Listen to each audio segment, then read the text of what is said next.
데일 카네기는 이 책의 집필을 위해 무려 7년 동안 모든 시대에 걸쳐 철학자들이 걱정에 관해 언급한 구절들을 살펴보고 공자부터 처칠에 이르기까지 수백 편의 전기를 읽었다. 이 책은 어떤 상아탑이나 학술회에서 튀어나온 것이 아니다. 다만 한 가지 확실한 것은 이 책의 실용성이 증명되었다는 것이다. 흔쾌히 받아들여라. 일어난 일을 받아들이는 것이야말로 그 어떤 불행의 여파도 극복하도록 하는 첫걸음이 될 것이니라. 중국 철학자 리니탕 역시 널리 읽혔던 자신의 저서 생활의 발견에서 이렇게 말한 바 있다. 진정한 마음의 평화는 최악을 받아들이는 데서 온다. 나는 그것이 정신적으로 에너지를 해방하는 행위라고 생각한다. 맞는 말이다. 정신적으로 보았을 때 그것은 새로운 방식으로 에너지를 해방하는 것을 의미한다. 우리가 최악의 상황을 받아들인다면 더는 잃을 게 없어진다. 그리고 그 즉시 모든 것은 덤으로 얻게 되는 것이 된다. 윌리스 캐리어도 이렇게 말하지 않았는가? 최악의 상황을 마주한 뒤로 나는 즉시 마음이 진정되며 며칠 동안 맛보지 못했던 평화를 얻게 되었습니다. 그때부터 이성적인 생각이라는 걸 할 수 있게 된 것입니다. 충분히 말이 되지 않는가? 그러나 수백만의 사람들은 분노의 소용돌이 속에 삶을 던져버릴 뿐 최악의 상황을 받아들이려고 하지 않는다. 그렇기 때문에 상황을 개선하거나 망가진 삶에서 최대한 구해낼 수 있는 것들을 구하지 못하는 것이다. 인생을 재건하는 대신 억울함을 잔뜩 품은 채 역경과의 지독한 싸움에 들어가는 것이다. 그리고 그 결과 우울증이라고도 불리는 음울한 집착의 피해자가 되고 만다. 우리는 무시하고 잊어버려도 될 만한 사소한 일로 속상해합니다. 이 지구에서 우리는 고작 몇십 년을 살 뿐인데도 언젠가 잊힐 고충을 곱씹느라 돌아오지 않을 시간을 수없이 낭비하고 삽니다. 그렇기에 가치 있는 행동과 감정, 원대한 생각, 진실한 사랑, 오래도록 남을 일에 삶을 바쳐야 할 것입니다. 사소한 일 따위를 신경 쓰기에는 인생은 너무 짧으니까요. 인생에서 얻은 가장 큰 교훈은 무엇입니까? 답은 쉬웠다. 단언컨대 내가 살면서 얻은 가장 중요한 교훈은 생각의 중요성이다. 당신이 무슨 생각을 하는지 알 수 있다면 당신이 누군지도 알 수 있을 것이다. 우리의 생각은 곧 우리가 된다. 우리의 마음가짐은 우리의 운명을 결정짓는 미지의 요인이다. 에머스는 이렇게 말했다. 자신이 종일 생각하는 바로 그것이 곧 자신이다. 그게 아니면 무엇이겠는가? 나는 당신과 내가 해결해야 하는 유일한 문제가 다름 아닌 올바른 생각을 하는 것이라는 걸 확신한다. 우리가 생각을 정할 수 있다면 문제를 해결하기 위한 가장 확실한 길을 찾은 것이나 다름없다. 로마 제국을 통치했던 위대한 철학자 마르쿠스 아우렐리우스는 우리의 운명을 결정짓는 것을 한 문장으로 요약했다. 우리의 생각이 곧 우리의 삶을 이룬다. 마음은 곧 공간이다. 그 공간은 지옥도 천국이, 천국도 지옥이 될 수 있다. 나폴레옹과 헬렌 켈러는 이 글의 완벽한 예시가 되어 주었다. 나폴레옹은 인간이라면 누구나 갈망하는 영광, 힘, 부를 모두 가졌음에도 언젠가 세인트 헬레나에게 이렇게 말한 적 있다. 내 인생에서 행복한 날은 6일도 되지 않는다. 하지만 헬렌 켈러는 달랐다. 그녀는 눈이 보이지 않고 말을 할 수 없고 귀가 들리지 않는 상태에서도 이렇게 말했다. 인생은 아름답다. 반세기를 살면서 내가 얻은 교훈이 있다면 마음의 평화를 가져다 줄 수 있는 건 자기 자신뿐이라는 것이다. 사실 이것은 에머슨의 수필 자기 신뢰의 마지막 장에서 나온 말이다. 인간은 일어나는 일로 인해 상처를 받는 것이 아닌 일어난 일에 대한 견해로 인해 상처받는다. 그리고 일어난 일에 대한 견해는 오직 우리에게 달려 있다. 그게 무슨 뜻일까? 내가 당신의 얼굴에 대고 당신이 문제들에 압도당하고 당신의 신경이 용수철처럼 구겨진 채 튀어나온 상황에서 의지만으로 마음을 고쳐먹을 수 있다는 엄청나게 뻔뻔스러운 소리를 하는 것일까? 맞다. 정확하다. 그리고 그게 다가 아니다. 당신에게 제대로 된 방법을 알려주겠다. 약간의 노력이 필요한 것은 맞지만 그 비결은 간단하다. 실용심리학에 관해서는 그 누구보다 많은 지식을 쌓았던 윌리엄 제임스는 이런 의견을 제시했다. 행동이 감정을 따라가는 듯하지만 행동과 감정은 함께 움직인다. 그렇기에 의지에 따라 직접적으로 통제할 수 있는 행동을 규제함으로써 간접적으로 감정을 규제할 수 있게 되는 것이다. 달리 말하면 윌리엄 제임스는 우리가 마음을 먹는다고 해서 우리의 감정을 즉각적으로 변화시킬 수는 없지만 우리의 행동을 변화시킬 수 있다는 것을 알려주고 있다. 몇 년 전, 나는 인생에 깊이 오래도록 영향을 미칠 책을 읽게 되었다. 제임스 레인 알렌의 위대한 생각의 힘이라는 책으로 다음과 같은 이야기를 담고 있다. 사람은 사물과 다른 사람에 관한 생각을 변화시킴으로써 주변의 사물과 다른 사람들이 변화한다.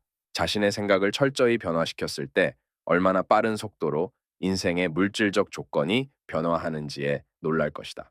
사람은 자신이 원하는 것을 끌어당기는 것이 아닌 자신 그대로의 것을 끌어당긴다. 우리 내면에는 꿈을 빚어내는 신성함이 있는데 그건 다름 아닌 우리 자신이다.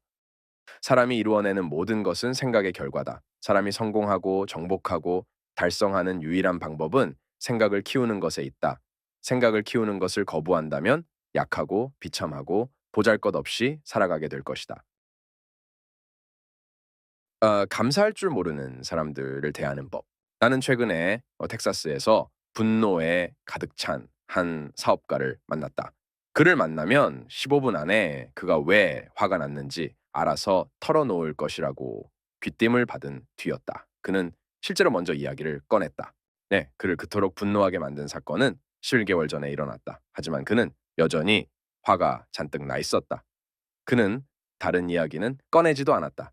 그는 그의 34명 직원들에게 크리스마스 보너스로 10만 달러, 즉 각자 300달러에 달하는 금액을 주었는데 그 누구도 그에게 고맙다는 인사 한마디 없었다는 것이다. 그는 비통한 모습으로 불평했다. 정말 한 푼도 아까운 사람들입니다. 공자는 이렇게 말했다. 화가 난 사람은 언제나 도구로 가득 차 있다. 그 남자는 온통 도구로 가득 차 있어서 가엾게 느껴질 정도였다. 그는 환갑의 나이였다. 생명보험 회사들은 평균적으로 보았을 때 우리가 80세에서 우리의 나이를 뺀 것의 3분의 2 정도보다 겨우 몇 해를 더 살 수 있을 뿐이라고 결론지었다. 그렇다면 이 남자는 운이 좋다고 한들 겨우 14년에서 15년을 더 살 수 있을 뿐이다. 그런데도 그는 이미 지나가 버린 사건을 원통해하고 억울해하느라 남은 몇 년을 버리고 있는 것이었다. 나는 그가 진심으로 불쌍하게 생각되었다. 억울함과 자기 연민에 젖어 있는 대신 그는 왜 자신이 감사 인사를 받지 못했는지 생각해 보았어야 한다. 어쩌면 그가 평소에 충분한 급여를 주지 않고 직원들을 과하게 부려 먹었을 수도 있다. 아니면 직원들이 크리스마스 보너스를 선물이 아닌 노동의 대가라고 여겼을 수도 있다. 어쩌면 그가 지나치게 비판적이며 다가가기 쉽지 않은 인물이어서 그 누구도 그에게 감사 인사를 전할 엄두를 내지 못했을지도 모른다. 그것도 아니면 세금으로 벌일 돈이 아까워서 보너스를 주었을 것으로 생각했을지도 모르는 일이다. 또는 직원들이 이기적이고 못됐으며 예의가 없는 사람들일지도 모른다. 당신이나 나나 진실은 알 수 없다. 하지만 사무엘 존슨 박사는 이렇게 말했다. 감사는 훌륭한 수행의 결실이다. 무례한 사람들에게서는 찾아볼 수 없다. 내가 말하고자 하는 것은 이것이다. 그 사업가는 감사를 기대하는 인간적이지만 고통스러운 실수를 저질렀다. 그는 인간 본성을 이해하지 못한 것이다. 만일 당신이 누군가의 목숨을 구했다고 치자. 그가 감사 인사를 전할 것으로 기대하는가? 그럴지도 모른다. 저명한 형사사건 변호사인 사무얼 레보이츠는 판사가 되기 전 전기의자에 앉을 뻔한 78명의 사람 목숨을 구해주었다. 그중 몇 명이나 사무얼 레보이츠에게 감사 인사를 전하러 왔거나 크리스마스 카드를 보냈을까? 도대체 몇 명이나? 정답은 단 한 명도 없었다. 인간 본성은 변한 적이 없다. 그리고 앞으로도 변하지 않을 것이다. 그러니 그냥 받아들이는 게 어떨까? 그 옛날의 마르쿠스 아우렐리우스처럼 현실적으로 되어보는 것이다. 그는 로마 제국을 통치한 황제 중 가장 현명한 황제였다. 어느 날 그는 일기장에 이렇게 적었다. 나는 오늘 말이 많은 사람들을 만날 것이다. 이기적이고 독선적이며 감사할 줄 모르는 사람들이다. 하지만 나는 놀라거나 동요하지 않을 것이다. 그런 사람들이 없는 세상을 상상하는 것이 가능하지 않기 때문이다. 맞는 말이다. 그렇지 않은가? 감사할 줄 모르는 마음을 불평해야 한다면 과연 누구에게 불평해야 할까? 인간의 본성일까? 아니면 인간의 본성에 대한 우리의 무지일까? 감사를 기대하지 말자.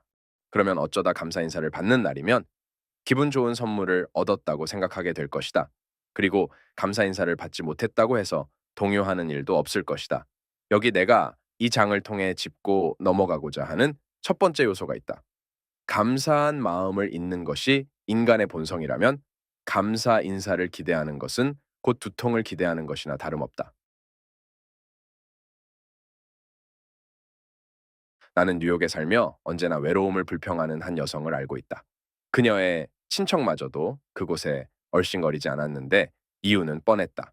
그녀의 집을 방문할 때마다 그녀는 온종일 자신이 조카들이 어렸을 때 돌봐준 이야기를 늘어놓았다. 조카들이 홍역, 볼거리, 백일에 걸렸을 때 간호한 이야기, 몇 년이나 아이들을 데리고 산 이야기.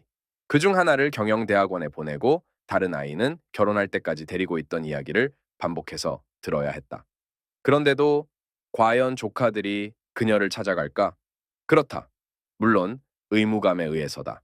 하지만 조카들은 그녀를 만나는 것을 두려워한다. 몇 시간이나 그녀의 곁에서 이야기를 가장한 비난을 들어야 하기 때문이다. 게다가 끝없이 장황하게 늘어지는 불평과 자기 연민을 담은 억울한 한숨을 견뎌야 한다. 그리고 조카들이 그녀를 보러 오게 만들기 위해 강요, 협박, 괴롭힘을 동원하고도 소용이 없을 때면 마법같이 심장 발작을 일으켰다. 그 발작이 진짜였을까? 놀랍게도 그렇다. 의사들은 그녀가 예민한 심장을 가졌으며 두근거림이 생겼다고 진단했다.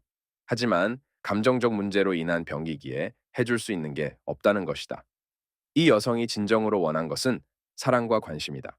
하지만 그녀는 그것을 감사라고 부른다. 뭐가 되었든 그것을 요구하는 이상, 그녀는 감사도 사랑도 얻지 못할 것이다. 그것을 당연하다고 여기기 때문이다. 세상에 그녀 같은 사람은 수도 없이 많다. 상대방이 감사한 마음을 가지지 못해서 외로워서 방치되어서 병이 나는 사람들 말이다. 그들은 사랑에 목이 마른 사람들이다. 하지만 사랑을 구걸해서는 아무것도 얻을 수 없다. 오직 아무것도 바라는 마음 없이 온전히 사랑을 베풀 때 우리는 사랑을 돌려받을 수 있다. 이 이야기가 순진하고 터무니없고 비현실적인 이상주의라고 생각하는가? 그렇지 않다. 이건 순전히 상식적인 말이다. 그리고 원하는 행복을 찾기 위한 훌륭한 방법이기도 하다. 조지 버나드 쇼의 말을 기억하는가? 불행의 비법은 행복한지 아닌지에 관한 문제로 자신을 괴롭힐 여유로부터 나온다. 몸을 움직여라. 바쁘게 지내라. 걱정하는 습관을 깨는데 필요한 세 가지 규칙. 규칙 1. 걱정하고 있는 문제를 정확히 파악하라. 2. 문제의 원인을 찾아라. 3. 문제를 해결하기 위해 건설적인 일을 하라. 시청해 주셔서 감사합니다.